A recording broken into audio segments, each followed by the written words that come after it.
A charcoal burner swings his axe to cut down a tree.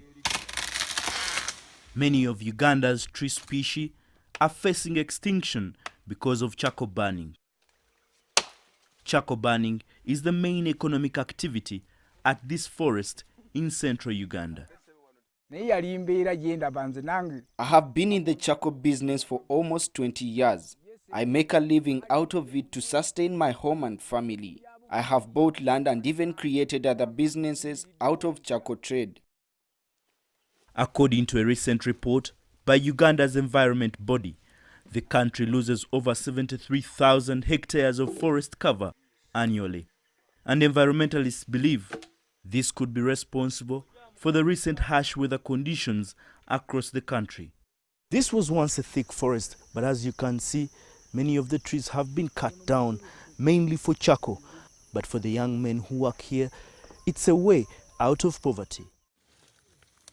These tree fellers know well the danger that comes out of charcoal burning, but the absence of alternative jobs gives them no option. I cut down trees for charcoal because of poverty, nothing else. However, we spare a few for the sake of the environment, because we need shades for our crops, which we grow in places where the trees have been cleared. A huge percentage of Ugandan homes use charcoal for cooking.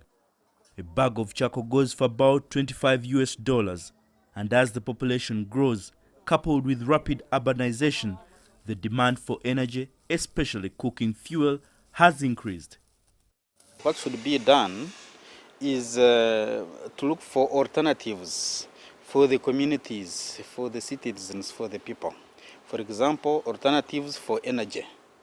Why can't we put money into energy-saving stoves for communities so that we use less wood to cook food? Why can't we put money in solar? Only about 10% of Uganda's population has access to electricity, and in rural areas it's less than 5%.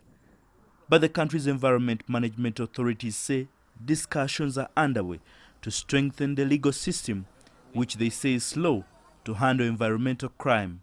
Right now we are negotiating with the Directorate of Public Prosecutions to have prosecutors.